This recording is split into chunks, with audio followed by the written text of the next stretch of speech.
سلطان محمود غزنوی کا زمانہ تھا کہ ایک بوڑھا پریشان اپنے گھر میں ٹہل رہا تھا۔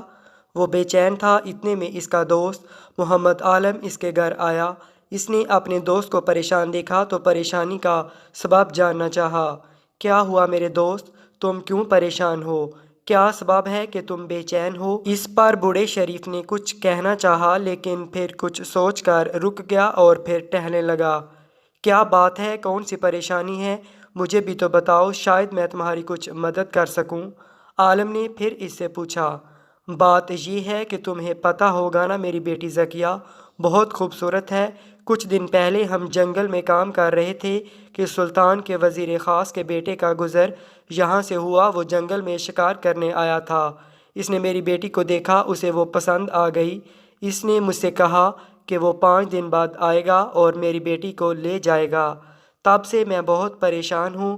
ذکیہ کی منگنی اس کے چچا زاد عبد المنان سے ہو چکی ہے۔ اب میں اسے شہزادے کے حوالے کر دوں، یہ ممکن ہی نہیں ہے۔ میں شہزادے کو کیسے روکوں، مجھے سمجھ نہیں آ رہا۔ شریف کی آنکھوں سے آنسو گرنے لگے۔ عالم نے ہمدردی سے اس کے کندھے پر ہاتھ رکھا اور بولا، بات واقعی پریشانی کی ہے میرے دوست۔ کیا تم سلطان کے پاس درخواست لے کر گئے ہو؟ نہیں، اگر لے جاؤں بھی تو کیا سلطان مجھ سے انصاف کرے گا؟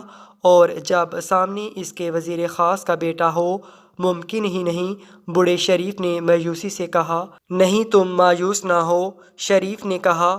سنا ہے سلطان بہت انصاف پسند ہے۔ اس نے کئی غریب اور مسکین لوگوں سے انصاف کیا ہے۔ تم ایک بار آزما کر دیکھو، سلطان کے دربار تک تم میرے واسطے بہت جلد پہنچ جاؤ گے، عالم نے کہا، اور شریف نے اس کی بات مان لی۔ عالم کی مہربانیوں سے وہ اگلی صبح وہ سلطان محمود غزنوی کے سامنے تھا۔ جب اس کی باری آئی تو اس نے کہنا شروع کیا، سلطان عالی جان کی امان پاؤں تو عرض کروں۔ شریف نے کہا، ہماری ایک ہی بیٹی ہے، اس کی منگنی ہو چکی ہے۔ بات دراصل یہ ہے کہ کچھ دنوں پہلے میں اور میری بیٹی جنگل میں کام کر رہے تھے کہ آپ کے وزیر خاص کے بیٹے کا گزر ہوا۔ اس کو میری بیٹی پسند آ گئی۔ اس نے کہا کہ وہ 5 دن بعد میری بیٹی کو لے جائے گا۔ اگر میں نہ مانا تو وہ زبردستی کرے گا۔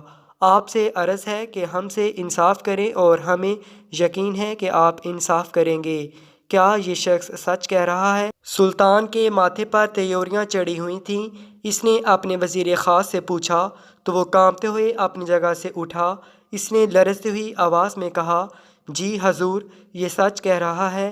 لیکن سلطان اس کی بات کو مکمل ہونے دیے بغیر کہا، سپاہیوں، آج ہی اس کے بیٹے اور اسے قید خانے میں ڈال دیا جائے۔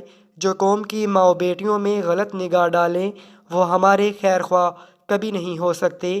ایسیوں کی جگہ قید خانہ ہے۔ سلطان کا چہرہ سلطانی جاہ جلال سے دمک رہا تھا۔ بوڑھے شریف نے شکر گزاری سے سلطان کی طرف دیکھا۔ اس کی آنکھوں سے خوشی سے ایک آنسو گر پڑا۔ حدیث نبوی صلی اللہ علیہ وآلہ وسلم کا مفہوم ہے کہ جیسی رعایا ہوگی ویسے حکمران ہوں گے۔